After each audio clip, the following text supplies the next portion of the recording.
It doesn't matter. I have to see it to believe it. Data is being sent. Why is it taking so long for this data to send?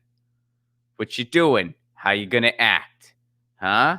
There we go. Now we're here. Right? What's up? Yeah. What's up, everybody? How are we? Happy Thursday. I'll give you guys a little bit of time to come in. Today is the patron stream. This is the stream where I respond directly to the patrons and the folks on Rockfin. And by the way, the replay of this stream is only available on Patreon or Rockfin. That's the only place where this stream, it's going out live now for everybody, but it's only available. The replay will only be available on Patreon and Rockfin. Those are the only two places you can get it. Which a couple quick announcements here. First of all, sometimes there are super chats that I miss. Which, by the way, if you're catching this live and you wanna send something, please do send a super chat. If you are on stable ground and able, please do send a super chat, and I will be responding to all super chats. But every now and again, somebody sends a super chat like right at the end, like at the very, very end, and there's a bit of a delay.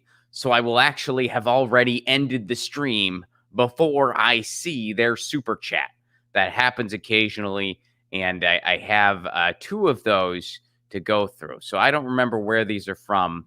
Or when these are from, but yeah, so I apologize for that. But here are a couple comments.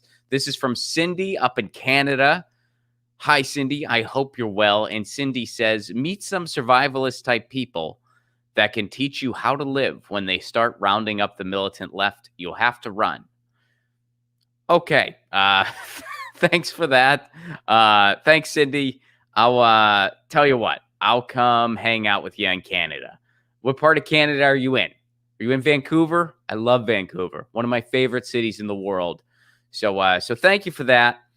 And of course, I hope it doesn't come to that. But I appreciate your thoughts. And where in Canada should I meet you? I like a lot of different. I mean, Toronto's a great city too. Don't get me wrong. Vancouver's kind of more my speed because of the weather, and I just really, really love that city. I love the Northwest. I love the I love the kind of rainforesty climates. Vancouver, it's like you feel like you're in a movie whenever you're in that city because it's like they have these rainforests and they have these suspension bridges that you can hike across. I'm due for a North. God, I can't wait till we can travel again. Man, I mean, my wife and I were talking about how at some point we got to go to Vancouver. She's never been. I gush about it all. It's one of the places I gush about a lot. Vancouver, British Columbia. There's a lot of Berlin I gush about all the time. You guys probably remember when RA, the Rugged Man, was on the show. He lives in Berlin, so I was gushing about Berlin a bunch. Anyway, so yeah, thank you for that, Cindy. I hope all's well. And Intermediary Fossil, you just gave a contribution there. No comment, but thank you so much for that, Intermediary Fossil. Sorry I didn't see it in time, but I'm seeing it now. And yeah, so thank you very much for that. I appreciate it. Also, a couple other quick announcements here before we get onto what the patrons are saying and what they're all about. I am working on streaming full time on Rockfin 2. I am working on that. It's been a slow rollout. Everything is available on Rockfin. Every stream is available on Rockfin. And the replay of this stream, you can only find it on Patreon or Rockfin. It doesn't stay up here on YouTube or anywhere else. But I have not been streaming on Rockfin quite yet. I'm working on it. It's I don't have a production assistant here. It's just me and Joe, and Joe helps me with editing. But I don't have an on-site executive producer or anything like that. I'm not quite there yet. As far as the development of this show. So I'm getting there. I mean, I really want it. I want to get it there. But yeah. So anyway, all of the changes and tech advancements, they happen slowly because it's all kind of on my learning curve. and I can only do one step at a time. We got an awesome audio upgrade here that's been really cool. Hope you all have been enjoying that. And but Rockfin, we're getting there. We're getting there. So yeah, that is in the works. And let's go to what the patrons are saying, shall we? This is from Chris. What's up, Chris? So this is a throwback, not throwback, but Chris messaged me about this or posted about this on the Patreon last week. And this is about the Tower Theater in Fresno. Now, quick refresher. The Tower Theater in Fresno is a legendary theater up in Fresno, California, which is where Chris lives. And they're selling that theater, and unfortunately, it looks like it's being sold to a homophobic megachurch called the Adventure Church, which sounds like it should be like a campsite or something, but it's a megachurch. And this is in the Arts District in Fresno, which is a very LGBTQ friendly area. So it's kind of like, you've got to be kidding me. Really? We're getting rid of this legendary historic theater and instead putting in a homophobic church in the Arts District, no less. And during times like these, it just really hurts. I mean, it hurts all the time. But times like these where you're worried that you're going to walk down the street wherever you live and it's just going to be a bunch of cheesecake factories because every independent business and every shred of culture is just going to be strangled out to the point where we're going to be living in Demolition Man and everything's going to be a Taco Bell. And too bad they don't have live performances there. That's what we're worried about. Well, one of many things we're worried about here in the United States. But so Chris was sharing that story. He's been following it where he lives. And here's an update. So this is from Chris. Here is the latest update on the sale of the historic Tower Theater in Fresno. A brewery that I, Chris, already loved and will now be purchasing more local brew from. Do it to it, man. You can probably get to-go growlers. I do that at my local brewery, too. I get some to-go growlers, which is it's a lot of fun to do. Makes you feel... I mean, I remember I was in Nashville when, like, the to-go growlers were becoming, like, really, really popular. Because I think a lot of the hip culture is... a lot of it can be traced to, like, the hipster-billy thing in the American South and stuff like that. But anyway, I love doing that, and I'm glad you're doing it too, basically. That's all. Yeah, I mean, that's it. Anyway, Sequoia Brewing Company. So I've never had their brew, but if I'm ever up in Fresno, well, I'll get there again. I mean, it's next time I'm in Fresno. There will be a next time. I don't know when exactly, but next time I'm in Fresno, I'm going to try some. I'm going to go out of my way, try some of this beer. Anyway, they're suing the current owners of Tower Theater because they broke a contract. That said they have to inform all property owners before the sale of the theater, and they didn't do it.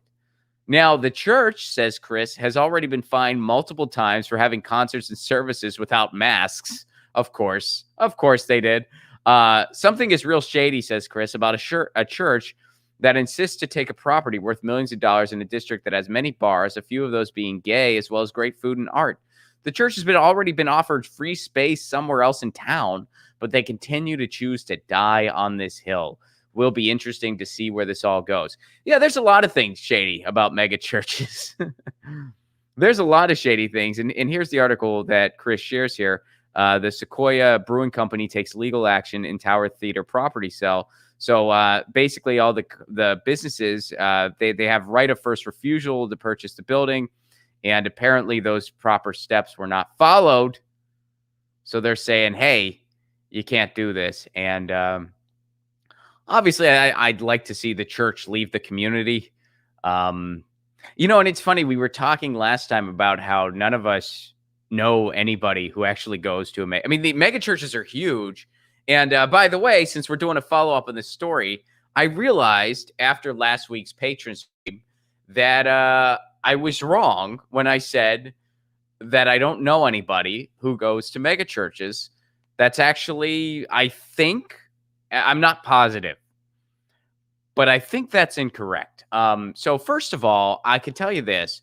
The mega church industry, as I'm sure you all already know, is huge. There's so much money in that, and it's insane. And by the way, We all know what's going on in Texas right now. They're freezing in Texas. They don't have power. It's insanely scary. And Joel Osteen, the big mega church guy in Texas, not helping anybody. Just for the record, Joel Osteen not opening his doors to anybody. That guy has a fleet of cars. He has these mega churches that are freaking huge that could help tons of people. They're not doing anything because, what would Jesus do? But anyway, I said last week, I was like, I don't think I know anybody who attends a mega church. I mean, I know people with different religious beliefs. I mean, I have friends who are friends and family who are Catholic. I know people who are Jewish. I know people who are Presbyterian. I mean, I know plenty of folks like that. But I don't know anyone who's like part of these like far right mega churches. And I think I misspoke when I said that because getting on the whole, there's a ton of money in these mega churches. There's a comedian who I've met several times. I mean, just briefly, like we've just met on the road. And this would have been years ago. I mean, this would be almost 10 years ago at this point. I want to say we met in Nashville. And then I think we might have also crossed paths at a college conference. These things are called NACA conferences, and that stands for the National Association of Campus Activities. And what you do is you go to these things and you showcase, and then if students like you, they book you for their campus. And I used to do those a good bit. I don't as much anymore. I haven't done a NACA conference in a long time. Nobody has for a little bit because there's a pandemic, but I used to do them an awful lot. But anyway, there's a comedian who I met a couple times named John Christ, and he's pretty famous now. He's gone on to make a pretty big name for himself. And then he actually got Me Too'd because apparently he was, he's a big Christian comic. Like that's his thing. He's a big Christian guy and he's very religious. But apparently he was messing around a lot on the road. And I don't recall the full story, so I don't want to be like, talking about it a bunch. But apparently he was messing around on the road. I think some of the people he was messing around with were married, and he ended up his Netflix special got canceled. Anyway, but he's some big Christian comic, and I think that dude, like mega churches are kind of his thing. I could be wrong, but technically, I didn't meet that guy. So I guess I've met one person who potentially is involved with mega churches, but that's it. I've never met anybody who actually goes to them, but people do. I mean, they're like stadium events. It's like a sold out show. So people go to these things and they go to them all over the country, but I've never met anybody. And I've lived in Nashville. I've lived in one of the church capitals of the world. I've never met anybody I had friends. I had friends who were involved in the Christian punk scene when I was in college. I would go to shows with them sometimes because I just enjoyed the music. And, they were chill about it. They weren't like, they were kind of like, well, we don't impose our beliefs on you. So it's not like I haven't had exposure to religious people in my lifetime. I certainly have. But I don't know anyone that did the mega church thing. So anyway, getting back to what Chris was saying, look, I hope that there's a good outcome here. I hope that, venues are struggling. Businesses are struggling. We're all struggling. And to have a homophobic megachurch in the middle of an LGBTQ friendly arts district, that sucks. That freaking sucks. So I hope the community wins here and the church has to go elsewhere for their services. And I told you guys about my church gig once, right? I'm sure I know I've told this story before, but I guess since we're on the topic, I'll share it again. I did perform a church gig once as a comedian, and I retired with a 1-0 record. Ron, why did you do a church gig? How did you do a church gig? I didn't know it was a church gig. That's how. So when you first start doing the road as a comedian, at least this used to be the way it was. I imagine it will be the way it is again, but who knows? I mean, the industry that I'm in is changing daily, and it's completely different now than it was 10 years ago, and then it was 5 years ago, even. So who knows what the future holds? But when I was starting out, or was starting to work at least, you would work for different agencies, and these were just agencies that would book different comedy shows throughout a certain region.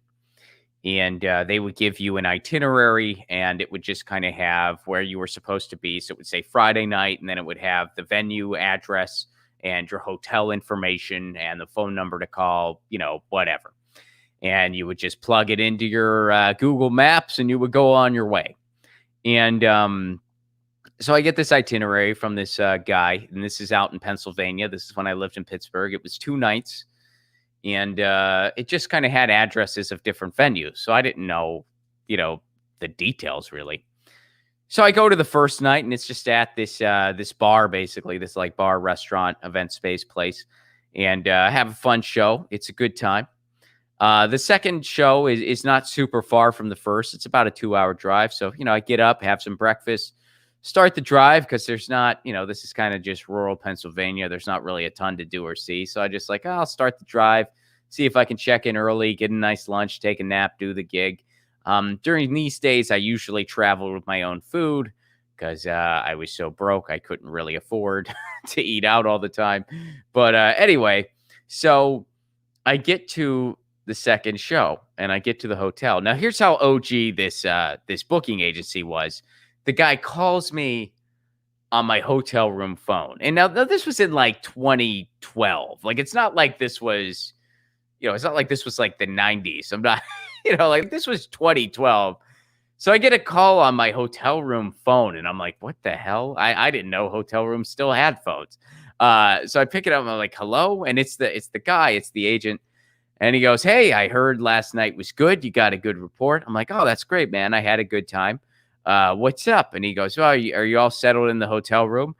And I'm like, I think I'm definitely settled in the hotel room, and I'm probably going to get something to eat soon. And then I'll go over to the show, to check in. I'll get there early. You don't have to worry. I'm here. I mean, sometimes agents will check in because, especially if they've been doing it a long time, they were around during the era where, comedians would get a big thing of cocaine as a pay bonus or something like that, or they would drink away their paycheck at the venue, which that actually still happens. I shouldn't say those days have ended. They really haven't.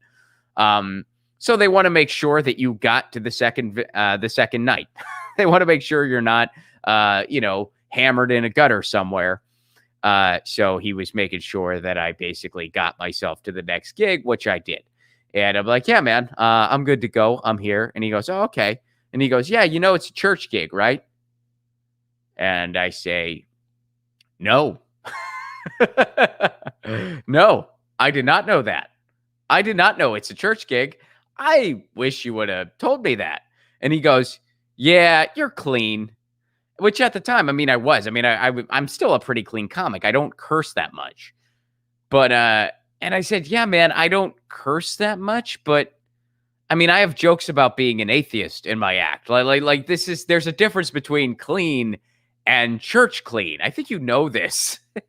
And he goes, you'll be fine. And anyway, that was it. And I'll never forget what he actually said to me. This is verbatim what the guy said. He just goes, well, just don't do any jokes about priests having sex with kids. And I'm like, yeah, I don't have it. Wow, you're so helpful. Thank you. I was like, great, buddy. Thanks. You were a huge help. And so anyway, I have this church gig. And I was so freaking nervous. I got there super early because I'm like, I don't know what to do here. And I kind of surveyed the scene. And what I realized was that it was a Catholic event. The church was a Catholic church. And I realized that definitely worked to my advantage because I was raised Catholic. I was brought up Catholic. I grew up with that stuff. I went to Catholic school. So I can probably, I can relate to them. I also grew up near where they live. I grew up in Western Pennsylvania. We were like in a place, I think it was Altoona, Pennsylvania was the place I was at, which is about an hour away from Pittsburgh. So, I think that I think I can turn this into a win, basically. You know what I mean? So I do I go into, and this is literally what I did. I went into the confession booth. They weren't doing confessionals, like there wasn't a service going on or whatever. But I go into the confessional booth to write material that I think they would relate to. And when I was young, I was an altar boy. Like I did the altar server thing when I was a kid. And one time I was being an altar boy. And actually, it was by the time I was doing it, it was altar server because they started letting women, girls, be altar servers too. So it was altar server. We were progressing here at the Catholic Church. We were progressing. But anyway, so one time I was doing a service and my coworker or whatever you want to call him, and it was a he, but anyway, he shit himself. He shit himself on the altar while we were doing our thing.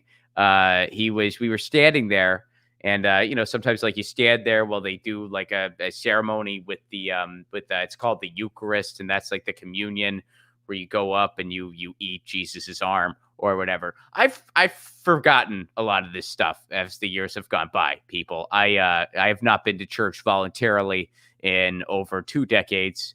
Unless it was like a funeral or a wedding or something like that. So I'm not practicing. I'm not a religious person, and I forget a lot of the dogma, which is good. I can think of way better things to use my short term for than religious dogma. No offense to anybody if believe whatever you want, but not for me. Anyway, so I write a story about that experience.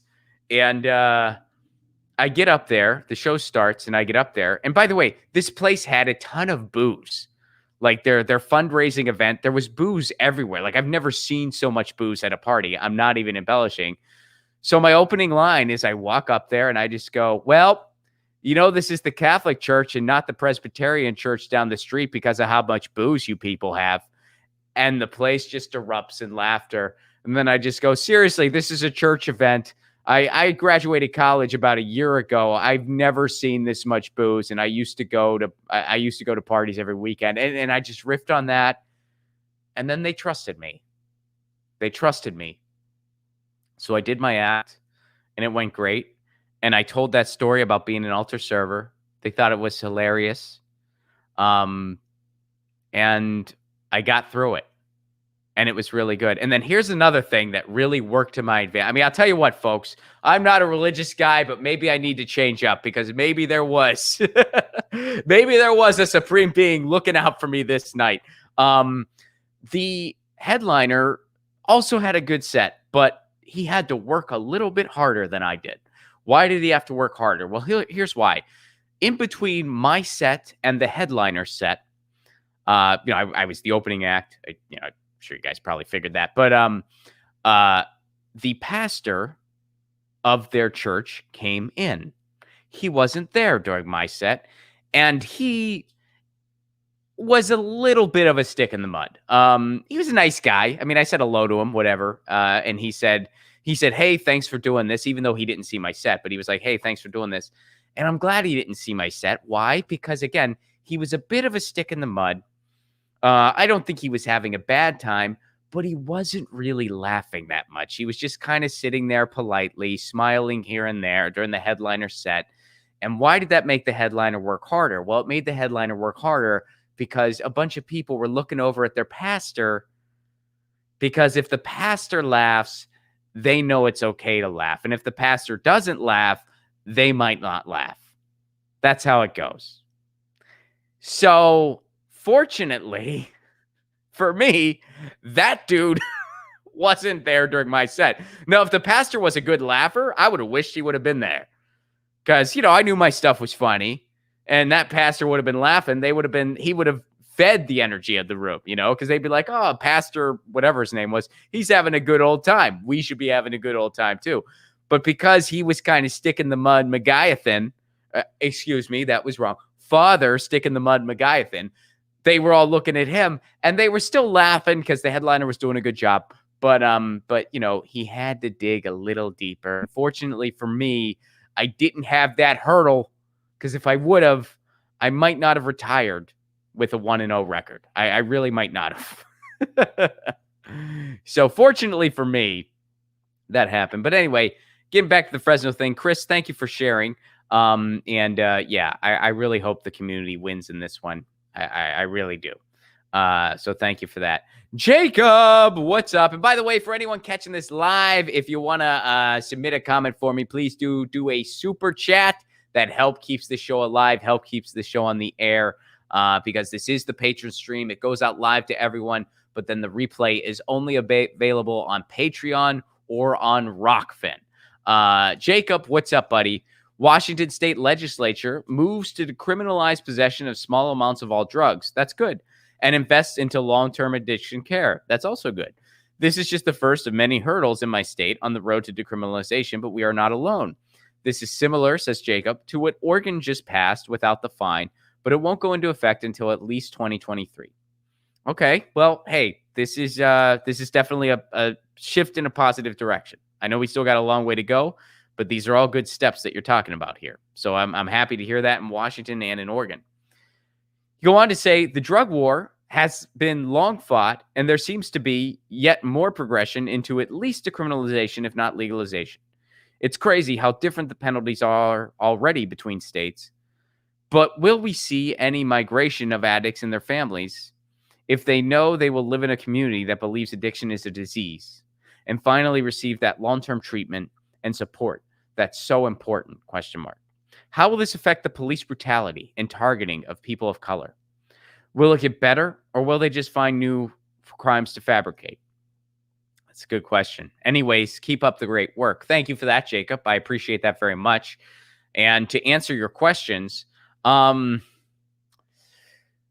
do think that, yes, we will be better off as a society by a lot when the drug war ends, or at least gets diminished severely. It has incarcerated a lot of people for very, very minor offenses that shouldn't even be offenses. And among those incarcerated people, there is a huge disproportionate amount of people who are Black and brown people. Absolutely. And that's because of the systemic racism in law enforcement. They target, when they're looking for cannabis or whatever else, they target communities of color, but they don't target, the rich white communities. They don't do that. They target the poor Black communities and communities of color. That's what they do. And that's what they've always done. So I certainly think that, yeah, this will be a huge step in a positive direction.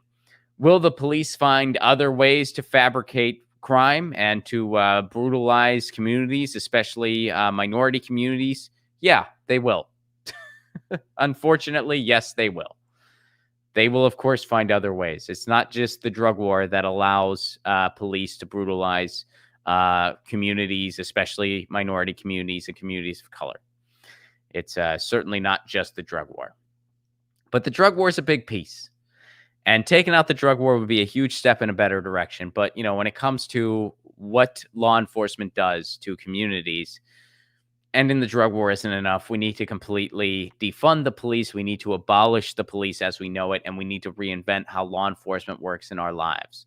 And I have a piece on my Substack. If you go follow me at ronplacone.substack.com, where I talk about what I would do as far as a new way of policing. I know that the solution is not to have a bunch of poorly trained armed people dealing with every situation. I mean, and we talked about this on the show yesterday when I had Danny N, the activist from San Pedro, my neighborhood, on the show. Why does a police officer, as we know it, exist? Like that job, it's so insane. You send this person who is armed to the gills, who has been poorly screened, poorly trained, may have huge amounts of PTSD, may be a member of the KKK. That happens all the time because these hate groups infiltrate law enforcement. It's what they do. And they respond to every situation with a gun. Gee, what do you think's going to happen? Well, we know what's happened. What happens in our society, where you have so many people die at the hands of police, and it's, I mean, it's insane, especially compared to other countries. We have more shootings in a week than some of them do in years. So, yeah, I hear what you're saying there, but this is also still, this is definitely a win, though, and this is a good thing. And here's the article that Jacob shares. The Washington lawmakers approve drug decriminalization. There's a nice little police siren for you. As where'd that headline go? God, geez, all right, marijuana moment, calm down. Calm down with the ads, huh? Calm down with the loading of the graphics. Washington lawmakers approve drug decriminalization bill in committee vote. So that's good. I mean, this is good news, Jacob. This is definitely good news. And thank you for sharing. And thank you very much for your thoughts and kind words. All right. So also, patron Greg, what's up, buddy? You said that you're going to try to make the Zoom show tonight. I hope you can make it. I'm also working on myself, which means a healthy day-night rhythm. So for myself, it's not the best idea, but let's see. Can't promise I'll be there, but I'll try. Either way, keep spreading the love. Thank you for that, Greg. And self-care is incredibly important in these times. You know, there's a reason why they say put the mask on. You know, when you're on a plane and you got to put your oxygen mask on, they say put your mask on before you help other people. And what that is kind of symbolic of, well, it's not symbolic in that. I mean, they do mean it literally, put your mask on before assisting others. But you know, what it really means, like the kind of metaphor that you can take away out of that is that, look, you got to make sure you're taking care of yourself before you can really assist others. And if you're not sleeping, and if you're not eating, and if you're not kind of just looking out for your well-being, you can't really be all that helpful to other people. And that's the truth. So, Greg, I know you live out in the Netherlands, so I know that patron Zoom shows aren't always the easiest times for you, but don't worry, I'll be mixing up the times. So you'll definitely be able to catch one. So make sure you're taking care of yourself, man. And if you're asleep during tonight's patron show, don't worry about it. There will be more Zoom shows. We do a Zoom show every week. There's a patron Zoom show every week that's available exclusively for the patrons. I do some new material. I do some songs. It's a great time. But anyway, so Greg, thank you for that note. And I'm glad you're looking out. I'm glad you're looking out, buddy. And I'm glad you're doing well. So I'm thrilled to hear all those things. All right. Let's see here. Oh, there was one other thing I wanted to share from the patrons, and this is from Emilio.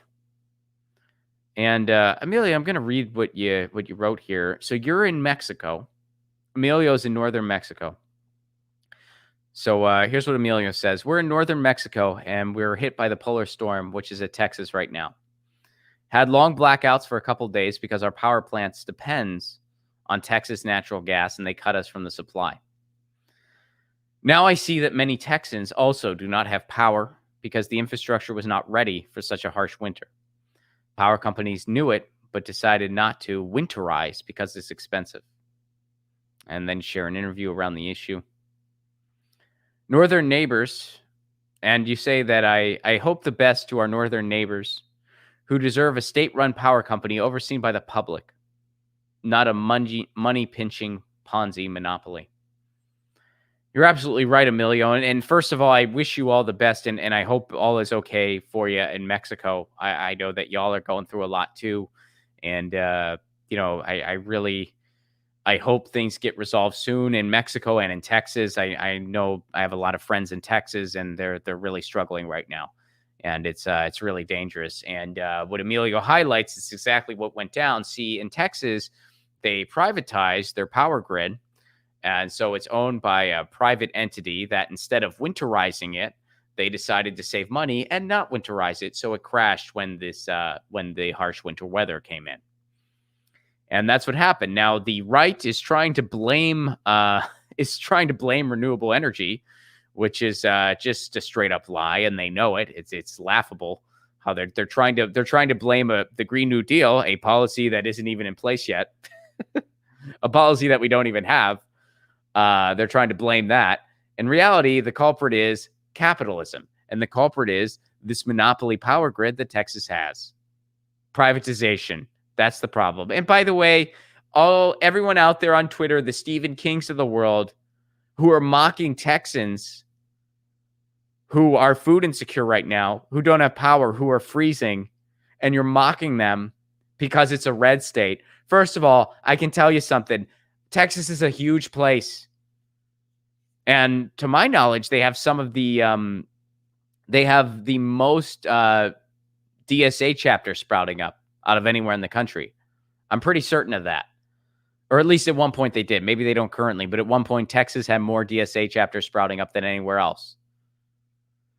So first of all, not everyone in Texas votes the same.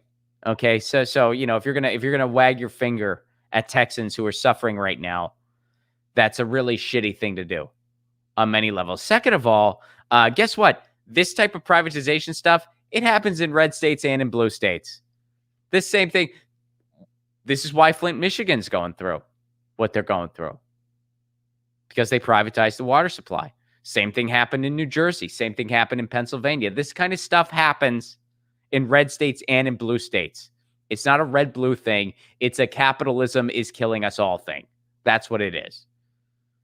So, the Stephen Kings of the world who feel like everything's fine if a neoliberal's in charge because it's just someone who talks nicer and makes you feel good because you're really rich and nothing really affects you.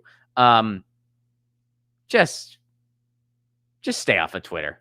I mean, it's like, how tone deaf can you get to take it out on the people who are suffering because they're a red state? It makes zero sense. Anyway, so my heart goes out to you, Emilio, and I really appreciate your thoughts, and thank you for sharing this with me.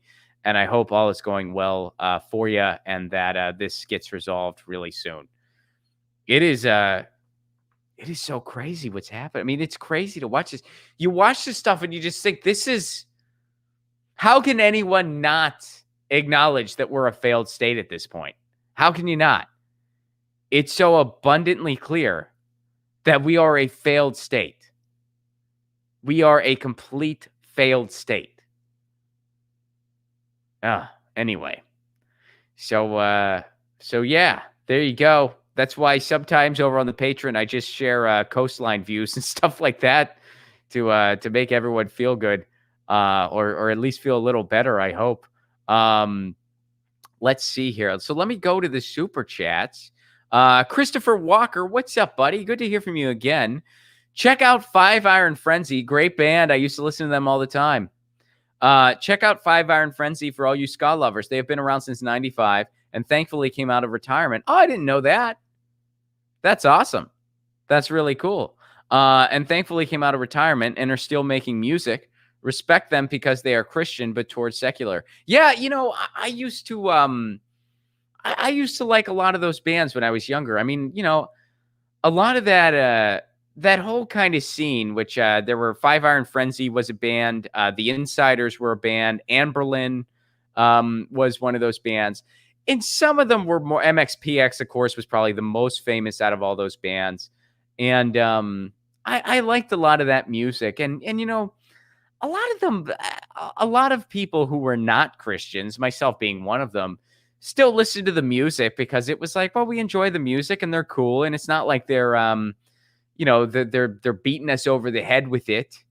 So live and let live. That was really the attitude for the most part. Some of them were a little more preachy than others and didn't have as much crossover success because of it. But, a lot of them, a lot of those bands, it's like you wouldn't really know they were Christian unless they told you or unless you really scrutinized like all their songs. So yeah, Five Iron Frenzy was a great band. I enjoyed their music. I guess I still do, although I haven't listened in many years. But yeah, that's cool stuff. Man, that takes me back. I didn't know they were out of retirement. I think they might be from your area, Chris. Correct me if I'm wrong, Um, but I think they might have been in your area. I remember I saw a show, and this was years ago. This is back when I was in college when this whole scene was still going. But by the way, Juliana Theory, another really good Christian. Although I think they later were just not a Christian band. They kind of started out that way, but then they kind of distanced themselves from it. But I was a big fan of their music, especially since they were a Pittsburgh band, and I grew up in Pittsburgh, so I would go see them. They were kind of like the local celebrities. But anyway, I went to a show once in college. It was Anne Berlin, who I liked a fair amount. I really got into that one Anne Berlin record. Um, I mean, they've released more, but this was like one of their breakout albums. It was a pretty good record. And I saw them with Reliant K. Reliant K, I didn't care for, but I did like Amberlin a good bit. Some of you guys are saying 5 Iron Frenzy. All right. So Chris corrects it. 5 Iron Frenzy is from Colorado. I didn't know that. All right. So they're from Denver. Right on. Well, cool. Well, either way, I appreciate it. Thank you for that, Chris. Benny Ford, what's up, dude? Just checking in to see. Yeah, I still haven't. I'm so sorry. Just checking in to see if you listened to the Beat Seekers on Bandcamp. I have a strong feeling you'll appreciate it greatly. Thank you so much for checking in. I'm going to write it down right now, and I'm going to listen to it as soon as this is over. I promise. I'm looking for some more stuff to listen to. You have recommended that to me a couple of times, and I'm sorry I have not yet, but I'm going to do it today as soon as this is done. As soon as this is done, I will listen to them. I promise, Benny. And thank you for not giving up on me, Benny. Thank you for not giving up. So I'm going to check out that band, and I hope they are fantastic. I don't know anything about them, but I hope they're great. Oh, and shout out to Independent Left. They're one of our sponsors here. I'll give them a shout out. Independent Left is the only place to find all the articles and vids from all the content creators you know and love. They update it twice daily. So to learn more about what they got going on, to subscribe and to join their Discord community, you can check them out at independentleft.media. That's independentleft.media. I'm one of the creators that's on that outlet, that's on that, that resource. Very good resource to get all the content creators you know and love. Independentleft.media. And also I made their theme song. All right, getting back to the super chats here. Nay, what's up, buddy? Thank you so much. Check out Nay's show, Trendy Nay, and treeedgeoil.com. They make paint oil that I use. Did I get a new cam? I did not. The resolution is awesome. Thank you. You seem much younger looking than I thought. I am 75 years old, so thank you. But to answer your question, I actually didn't get a new camera, but what I did do was I changed the resolution on my streaming platform. The resolution is naturally just set at regular. I turned it to high. I turned it up to 11. But I'm glad it makes me look younger. Again, I'm pushing 80, so everything helps. Climate change did Texas. Will they believe warming causes more moisture events? I know there's still some climate denialism all over the place, and Texas is one of those places. And in Texas, they have climate denialism in leadership. But Ted Cruz is down in Mexico, so he's just denying climate change down in Mexico. Isn't that great? Isn't that great? Can we just stop calling them public officials right now, and can we just start calling them scam artists, which is what they are? Your state's in trouble, you go down to Mexico. That's what Ted Cruz did. Ted Cruz, which, by the way, he always looks like he's melting. Why is that? Why does he always look like he's melting? Well, maybe because he's a liar who just lies professionally, who is not, it's amazing we call these people public servants. They are the opposite of that. They are public exploiters. He's in Mexico. Well, his state doesn't have, people are in line for water in his state. This is, he's in Mexico. He went on vacation. Ted Cruz.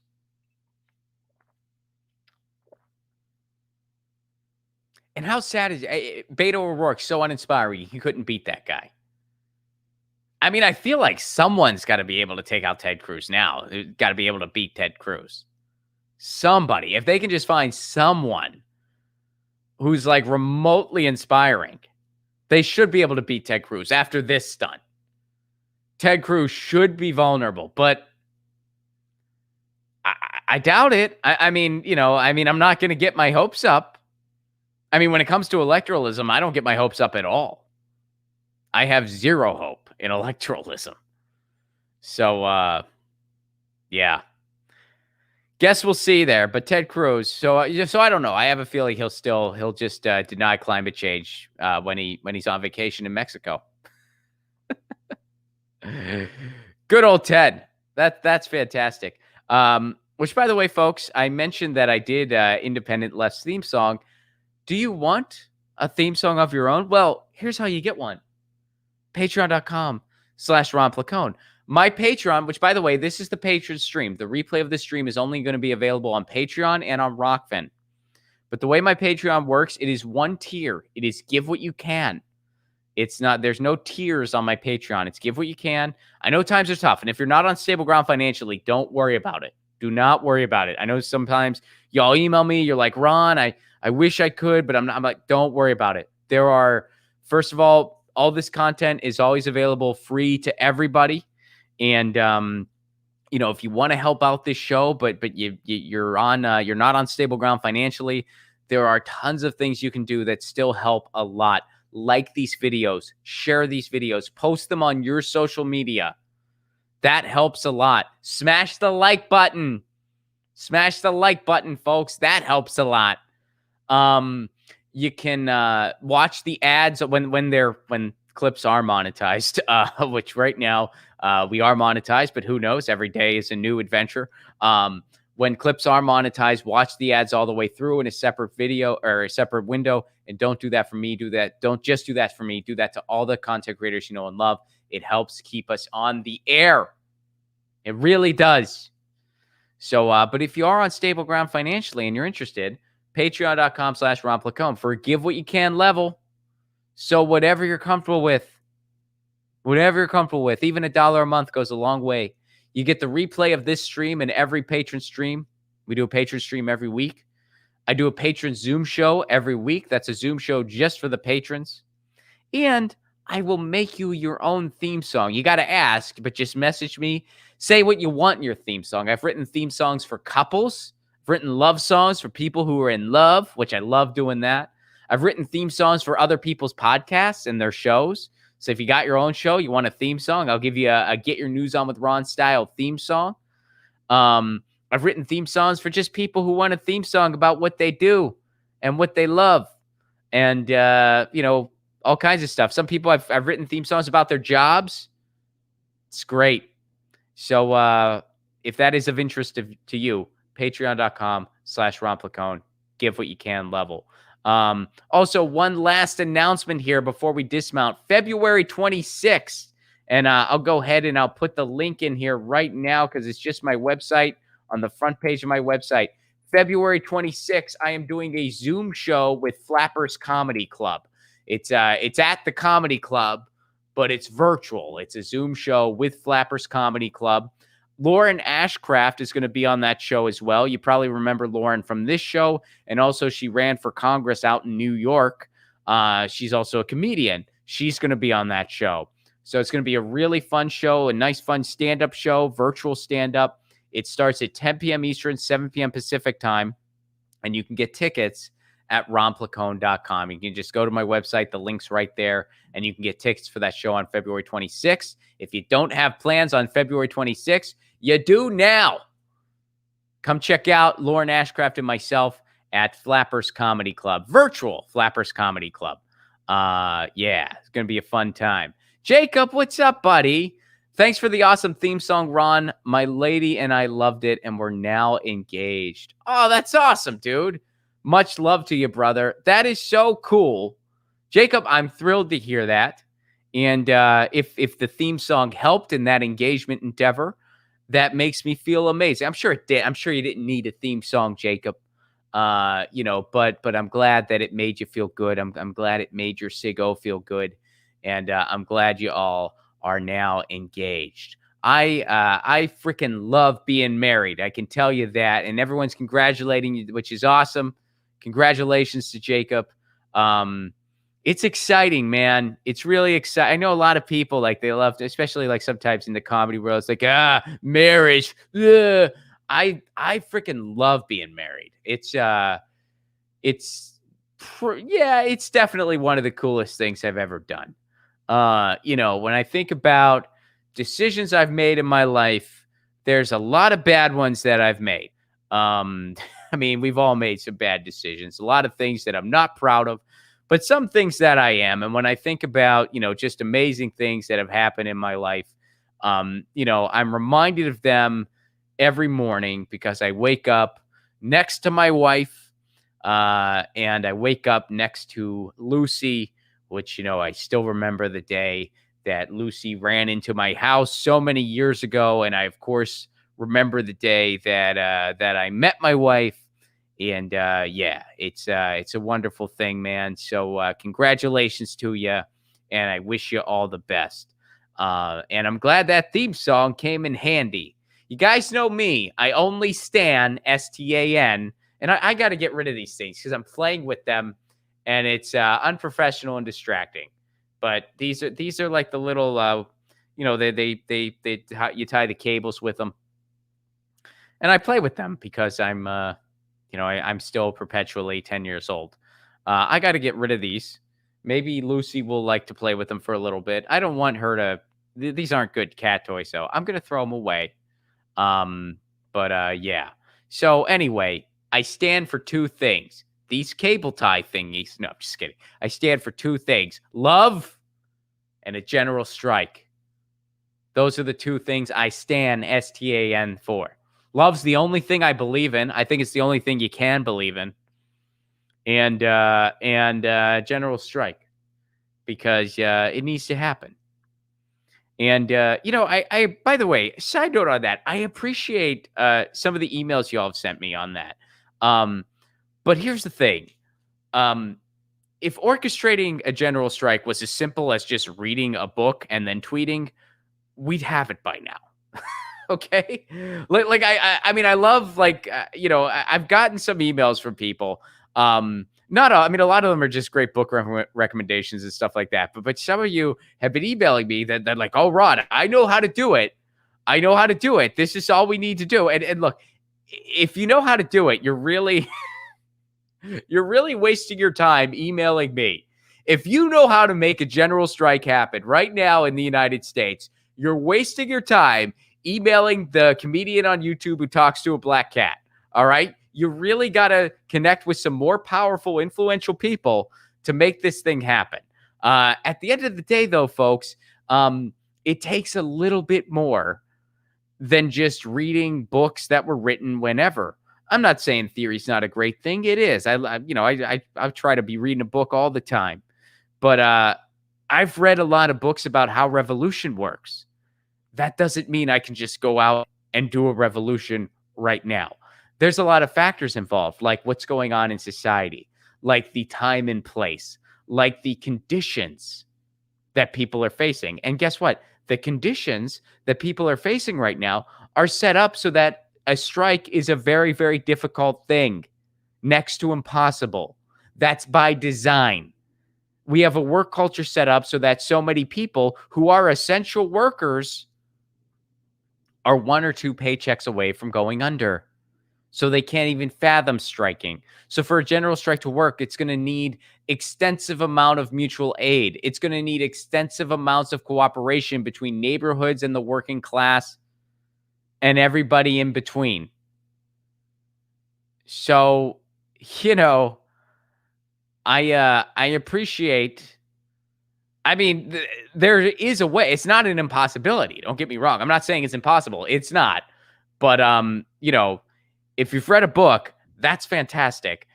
That doesn't mean oh, we have the answer. I just wasn't finding the right sections of the library.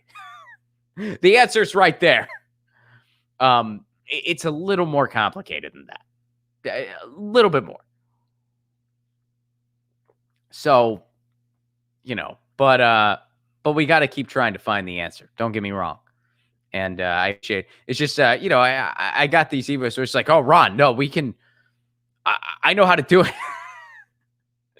Ron, and it's like, and I'm referring to one email in particular, where this person was, it was mildly condescending, the email that they sent me, and and I could tell it was, it took me a while to get back to them because I could tell it was mildly condescending. And by the way, if you're one of the regular people, like some of you email me regularly, and I can tell you, I'm not referring to you, because a lot of you email me and recommended books on strikes and stuff like that. Those emails are great, and I appreciate them immensely. One, if you recommended a DVD movie to me, you said DVD, and I appreciate that immensely. But yeah, this one email in particular, it was mildly condescending, and it was this guy like basically like, well, I know you don't get it, because on the Jimmy Dore show, I was like, well, I don't exactly know how. I don't know all the ins and outs of making this general strike happen. I just know it does need to happen. And this person like, well, I know. I mean, it's cool that you admit that you don't know, Ron. But my brain is so much bigger than yours, and I certainly know how because of these books that I've read. And it's like, okay, dude, I think that I don't think you know either. I think the difference between us is that I'm admitting I don't know all the ins and outs to making this happen. And I feel like if somebody did, it'd be happening now. I don't think any one person does. I think it's going to take a lot of people cooperating and organizing and exchanging ideas, crossing the T's, dotting the I's. And that's the only way we're going to get a general strike. And I don't think the key to success is somebody who's just read a lot of the best books. I studied anatomy of a revolution for years, folks. Doesn't mean I can just go out and lead a revolution tomorrow. Doesn't work that way. Books were written during a certain time period. A lot of what's in them, the theories might still apply, but the execution doesn't, because it's not 1960, it's 2020. It's not 1930, it's 2020. It's not the 1800s, it's 2020. You get the idea. So anyway, it's interesting. It's like, no, people, if somebody knows how, your talents are being wasted not doing it. If somebody has the Pandora's box to making the general strike happen, please go out and make it happen. Anyway, sorry, that was kind of a side note that is not applicable to anybody here. But thank you, Jacob, and congratulations, my friend. Thank you, Nays. Thank you so much for that, for your generosity. I appreciate that so much. Thank you, Benny. Thank you, Christopher. And thank you, Christopher, again over on the Patreon. Thank you, Jacob. Thank you, Greg. Thank you, Emilio. Thank you guys for this week's topics. You help keep this show on the air. And to all of you, you help keep this show on the air as well. Thank you so much for tuning in today. Again, the replay of this stream will only be available on Patreon. And I also do Zoom shows every week for my patrons. This week's Zoom show is tonight at 9 p.m. Eastern, 6 p.m. Pacific. I got a new bit that I wrote that I'm excited to premiere for you guys. The Zoom shows, the patron Zoom shows, are the shows where I work on new material. I do some jokes. I play some songs. We talk it out a little bit. They're a blast. I look forward to them every week. And if you want to partake in that, and if you want your own theme song, who doesn't need a theme song, folks? Patreon.com/Ron Placone. How much does all that cost, Ron? It's a give what you can level. Really, Ron? There's no tiers? That's right. There's no tiers. It's a give what you can level. So if you're on stable ground, whatever you're comfortable with, that's what it costs. That's it. It's a give what you can level. That's how it works. Oh, wait, I have one more thing. I forget who sent this to me, but or who emailed this, or it might have just been a chat that I saw. But somebody asked, and I wanted to answer this on the Patreon stream. Somebody asked if I'm wearing a mood ring, and I think they were referring to this. This is not a mood ring. So, but I'll tell the story about this ring because it's a fun story. So this ring is, I don't really know the history of this ring or exactly what this ring is considered. I know that it is or I think anyway, that it is kind of an Italian American thing because I've never seen anybody with a ring like this, myself included, who's not Italian American. So I think it's some kind of an Italian thing. What exactly it is, I don't know. So here's my history with this ring. This ring belonged to my grandfather, and when I was a kid, I really liked this ring, and I would play with it. And my grandfather and I were very, very close. It was when he died, that was like really my first experience of losing a loved one. I mean, it was intense. And both of my grandfathers died on the same day. My mother's dad and my dad's dad, they both died on the same day, which was obviously a pretty terrible day. When I think of like some of the worst days in my life, that's up there. That's a pretty terrible day. And oh, by the way, I found this out recently. I was like reviewing some like just kind of family records and stuff, and I didn't realize this at the time, but not only did both my grandfathers die on the same day, it was a day before my dad's birthday. So how, I mean, talk about like, wow. Crazy thing. I mean, hey, we all have crazy things in our lives. That was one of the crazier things in mine. Really was. So yeah, both my grandfathers died on the same day. And but my grandfather and I were very close. And he had this ring, and I would play with it a lot when I was a kid. And my grandfather always said, someday when I'm not here anymore, this is going to be Ron's ring. I'm going to leave this to Ron. And he left it to me. And I only wore it one time. I've had it since I was 11 years old because my grandfather died when I was 11. And I wore it one time. I wore it for my high school graduation. That's a big moment. So I wore like my class ring, and I wore this ring. And I've never worn my class ring again, by the way. I don't even know where it is. I don't even know if I have it still. I think it's at my parents' house somewhere.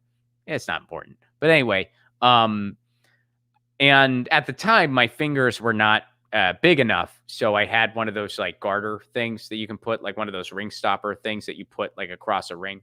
So I wore this ring for my high school graduation and then put it in storage. And I decided I was going to start wearing it regularly once I am married and I wear my wedding band, which this was also my grandfather's. So before my wedding, I got this ring sized. It was still a little too big for me, actually. I guess my grandfather had fatter fingers than I do. But he taught me my first couple chords on guitar, though. So anyway, I got it sized a little bit, and as well as the wedding band. And so that's what this ring is.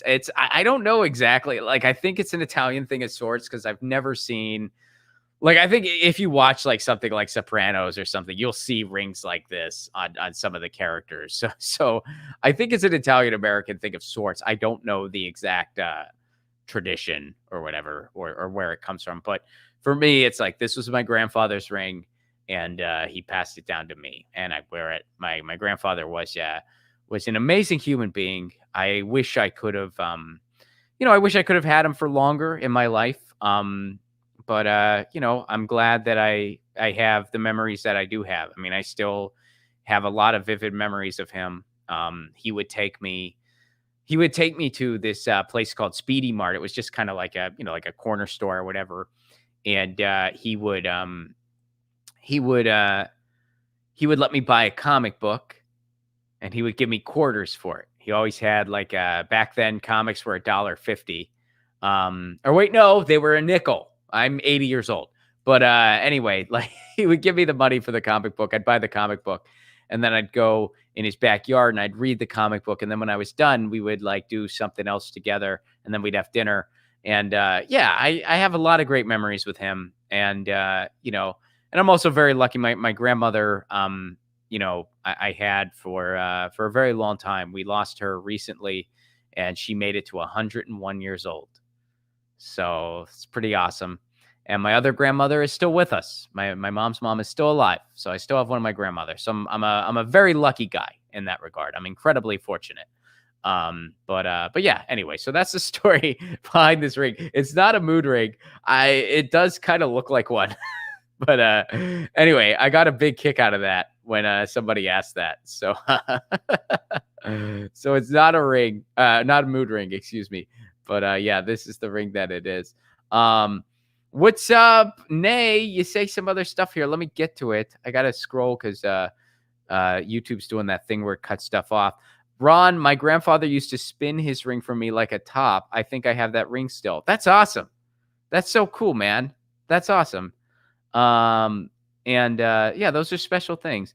Nay, you go on to say, I just tweeted you a photo of my grandfather's ring. Thanks, bro. Thank you. Thanks for sharing that. Yeah, I guess like when you're little, like rings are really cool to you. Like you just they're just really neat and you like to play with them. I know I did. That's pretty cool. I look forward to seeing the photo of that ring, Nay, and thank you for sharing it with me. And I'm glad you still have it. Those are it's special. I mean, I'm not I don't consider myself a very materialistic guy at all, but you know, a lot of the things that I do hold of value, it's because of the sentimental value. I mean, this ring has sentimental value to me. Um, and you know, Other than that, I'm not a very materialistic guy. I just like to have the things I need.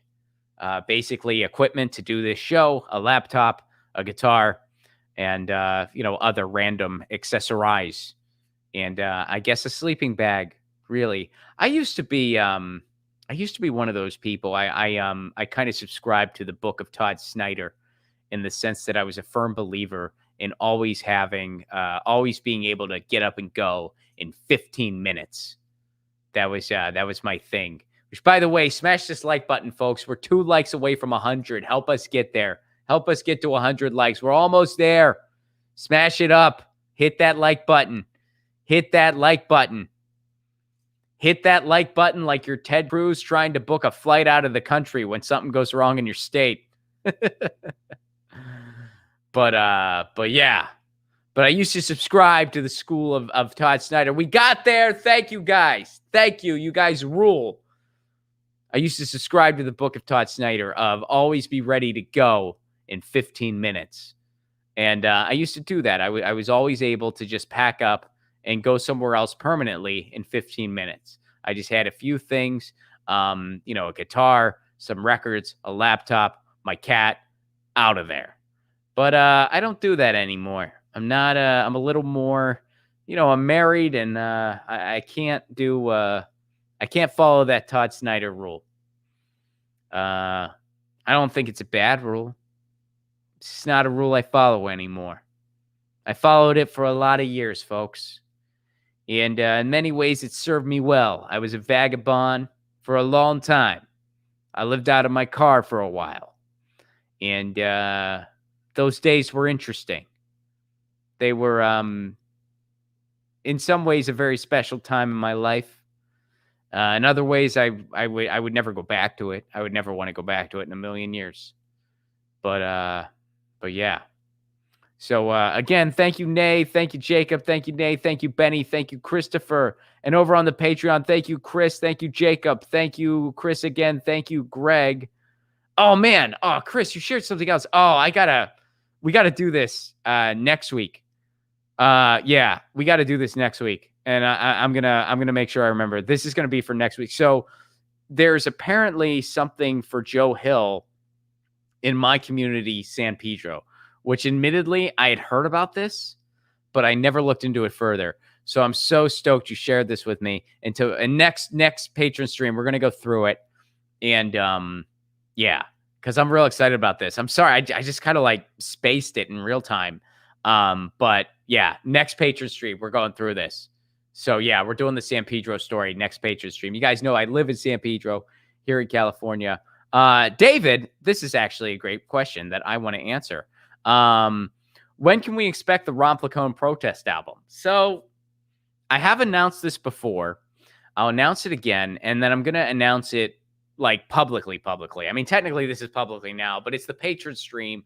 So not everyone's going to see the replay, but here's a little bit of news.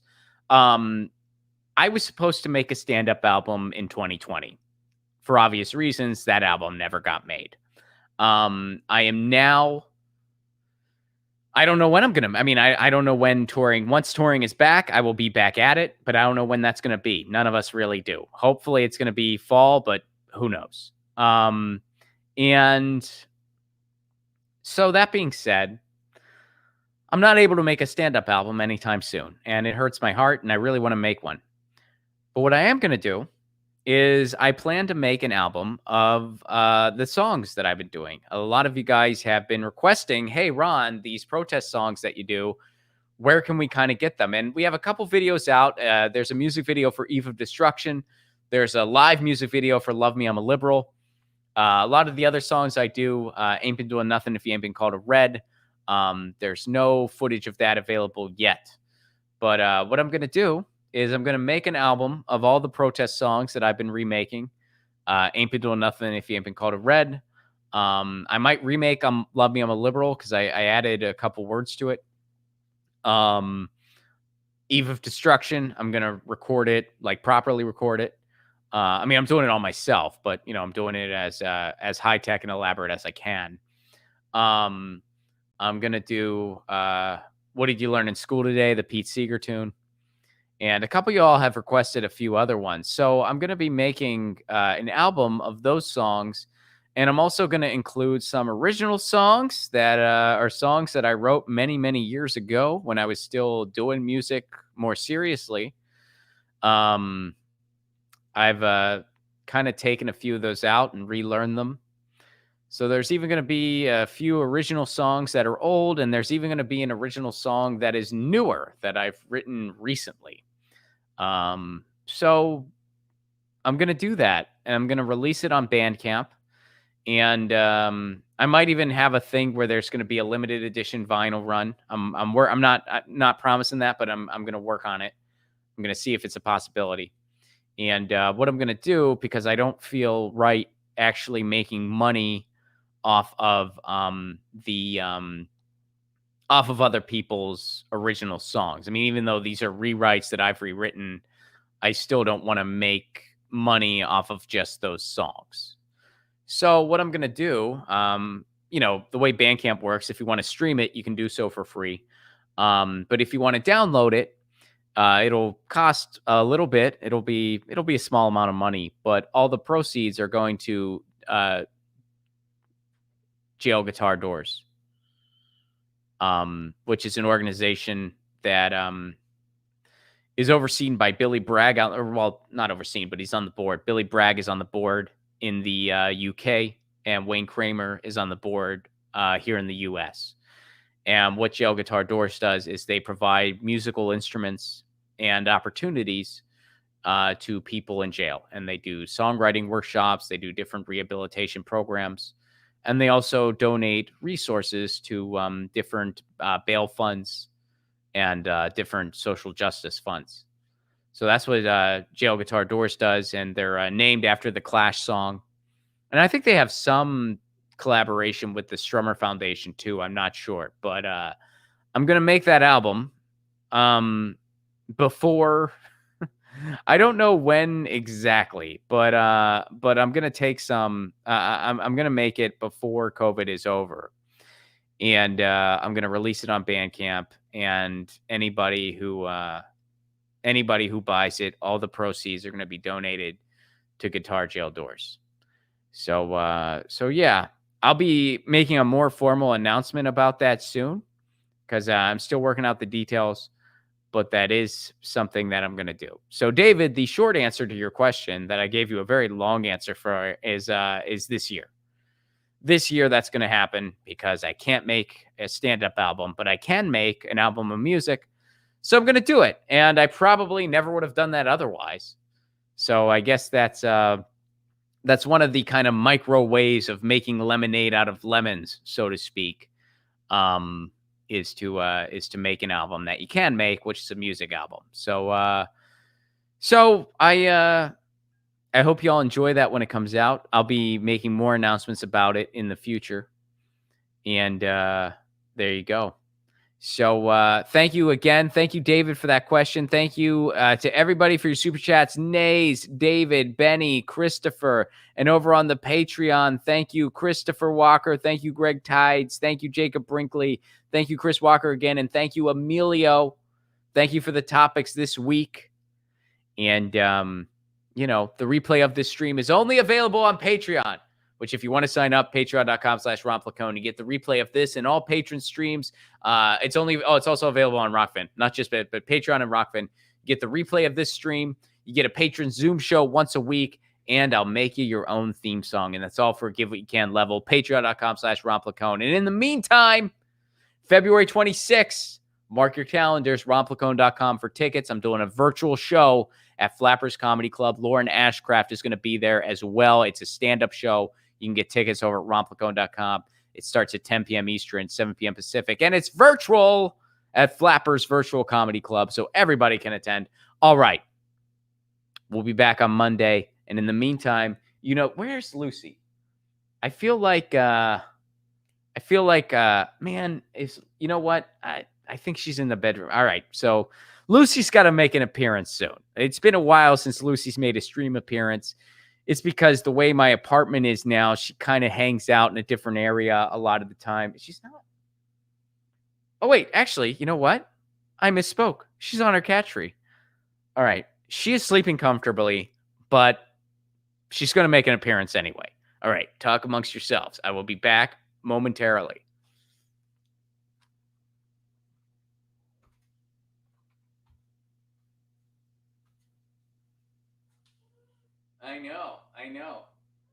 I know.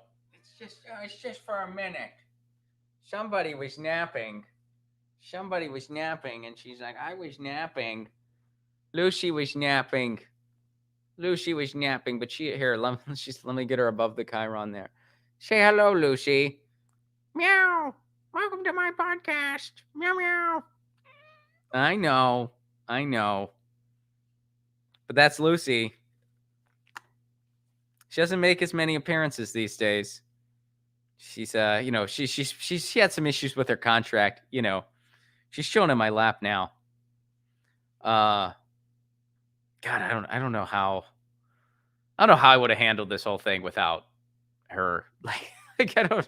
She is working overtime, folks. This cat is she provides a lot of stress relief. That's one of the things our pets provide for us. And man, she has been working overtime since the pandemic, both for me and my wife. So thank goodness. But you know the drill. Lucy, she says meow. She just said it. And I say peace. You know it. She just jumped down. Peace.